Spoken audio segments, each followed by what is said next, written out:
I lost my train of thought. Abundant of...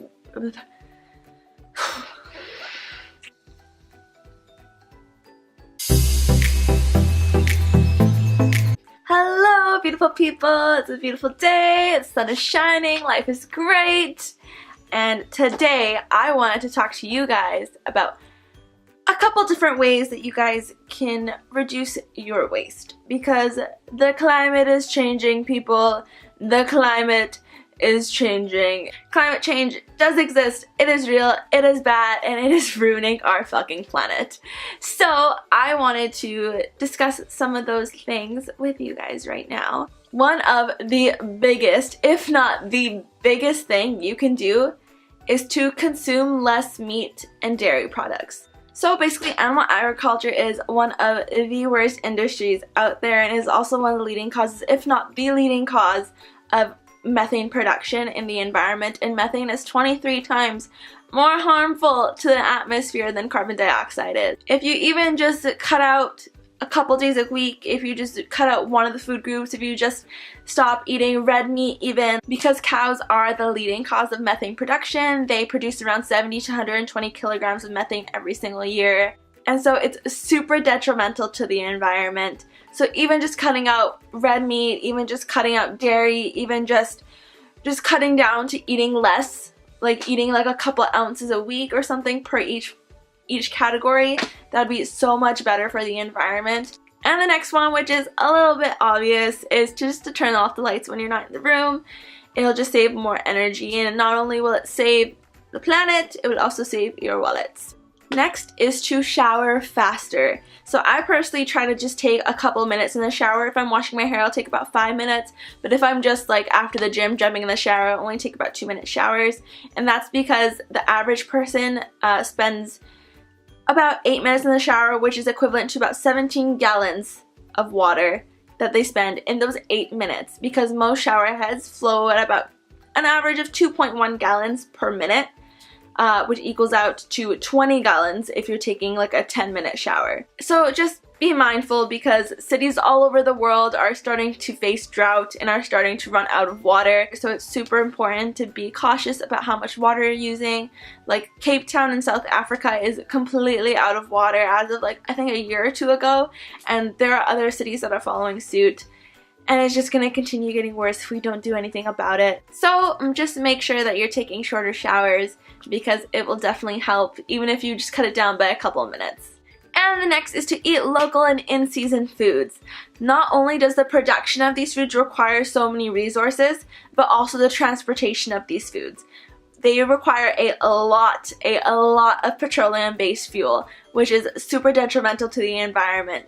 So I encourage you to lessen that transportation by eating more locally. If you don't live in a city that is close to somewhere that produces well food, just try to eat as close to you as possible, just to minimize the transportation just a little bit, because it'll be that much better for the environment. It'll be that much cleaner for the air. So the next one is going to be a little bit obvious, I do have to say, but it is to reduce, reuse, and recycle. It is so important to make sure that you're recycling everything that you can and putting everything in the compost that is compostable, so we can use it in the future instead of it landing into the landfill and garbages. Because about 85% of the things that we throw away do end up being in the landfill, and the garbage piles produce a lot of bad gases like more methane, which is, like I said before, super bad for the environment. So just keep that in mind when you're throwing something out, and make sure that you're putting the right things into the compost, because I know sometimes people mess up and they put things like paper cups that are lined with plastic in the compost because they think it's all paper, which is it's a super common mistake. So my city actually came out with this little pamphlet, and it has all of the things that go in your green cart, everything that's not allowed, the garbage cart, and everything that can be recycled, just to make sure that everyone in our city is composting properly. So if your city doesn't have anything like this, I would honestly suggest just going up to the mayor, going up to city council, and just suggesting it, because it's super good and it's super helpful when the city is also on board for helping out the environment. So the next thing, I think this is number 6, is to only buy things when you need them. And this includes things like fast fashion. So I know a lot of people, I'm guilty of this. I'm super guilty of this one. I'm trying my best, but it is hard because stores like H&M, Forever 21, things like that, you know, when you see like a $5 shirt, you're like, that's speaking my language, especially when you're a college student. I get it.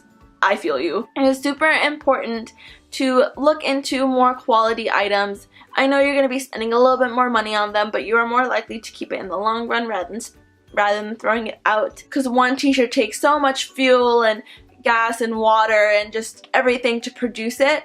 So it's better to buy something that'll last rather than something that will only last, you know, a few months. If you are one of those people that likes to buy fast fashion, then please make sure that you're donating the items after or giving it to your local thrift store or anything like that, because it is so much better than it ending up in the landfill with the other 85% of everyone's garbage. And the last tip that I have for you guys is to use recyclable bags.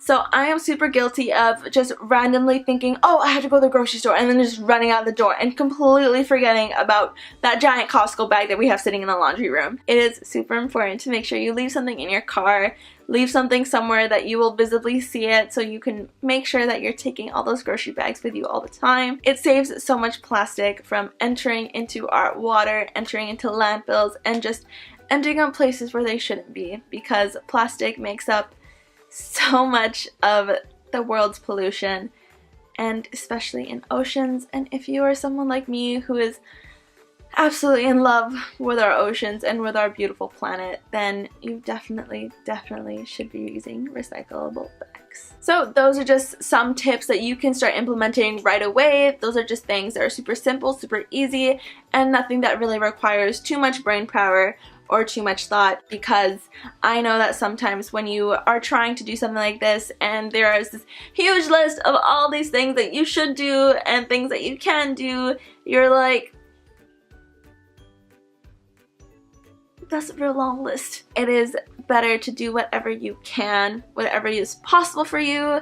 And if some things aren't possible for you, then look into alternatives for that. Look into other ways that you can also help out the environment. So that's my video for today. I hope you guys enjoyed it, and if you did, then please give it a thumbs up and subscribe down below. If you want to follow me on any of my social channels, this will also be in the description bar. And if you guys have any tips on how to be more green, how to be more eco-friendly, then please do also leave them down below, because I am always looking for more ways to help out Mother Nature. So that would be awesome. Love you all. I hope you have a fantastic day, and I will see you guys soon.